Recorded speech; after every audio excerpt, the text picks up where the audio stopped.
You know what's funny? My family thinks I'm broke because I take the bus. They have no idea I'm wearing a watch worth more than their houses. The Tanaka family reunion. Same expensive restaurant. Same fake smiles. Same people bragging about things they can't really afford. My cousin Hiroshi practically shouted across the table. "Kenji, still riding public transport? Dude, I can hook you up with a lease deal." I straightened my plain white shirt. The sleeve rode up just enough. "The bus works fine." "So practical," Aunt Yuki jumped in, dripping with fake concern. "Though surely with your computer job, you could do better." My computer job. That's what they called my tech empire. The company behind the watch on my wrist.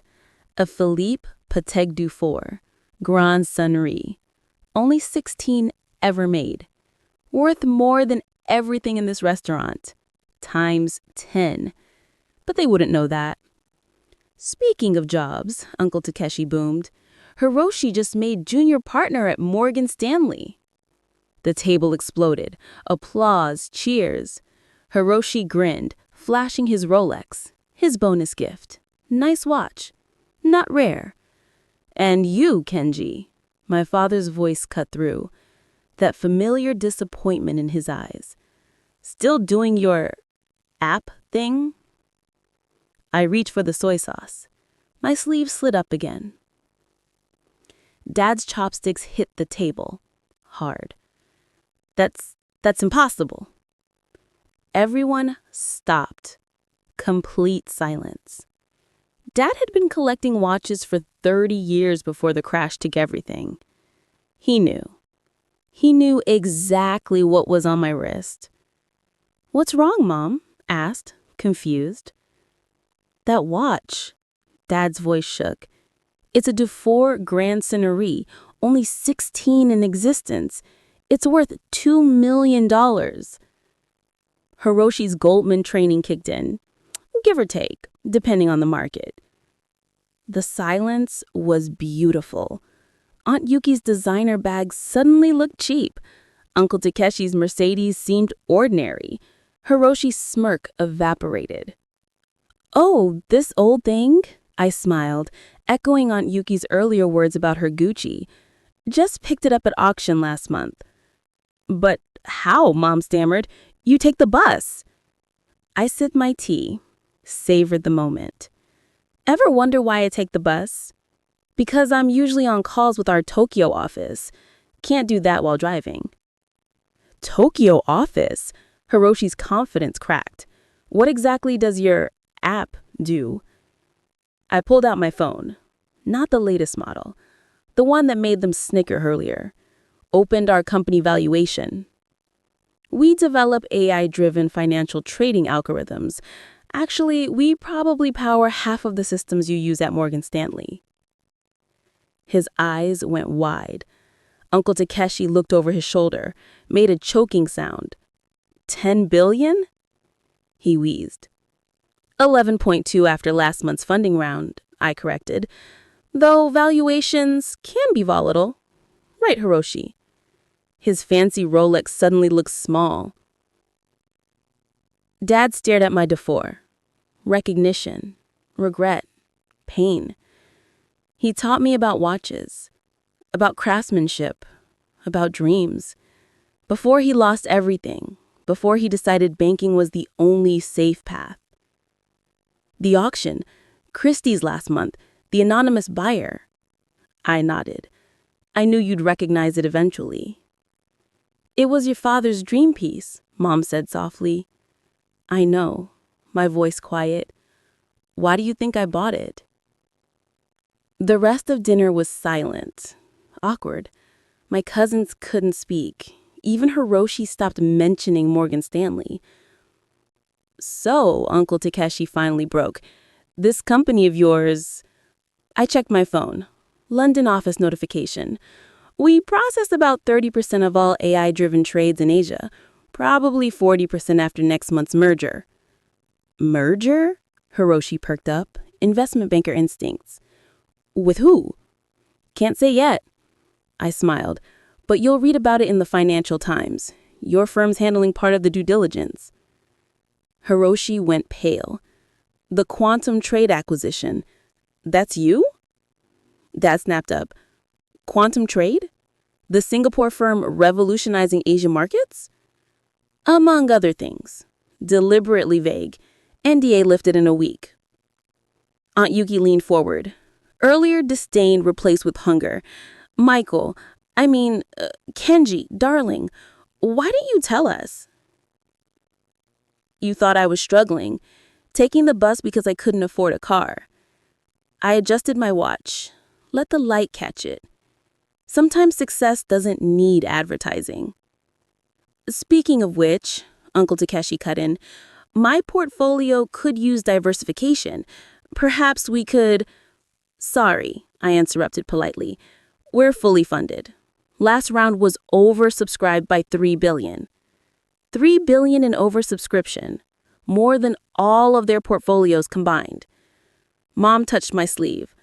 "But son, why keep it secret all these years?" "Because I wanted to build something real, not just chase status symbols and family approval." Dad still stared at the watch. "The auction? There was a bidding war. The price went way above estimates." "I know." I smiled. I was the other bidder. Understanding dawned in his eyes. "You drove up the price, deliberately." "Had to make sure no one else got it. Your dream watch, Dad. I wasn't letting it slip away." Hiroshi tried to salvage dignity, cleared his throat.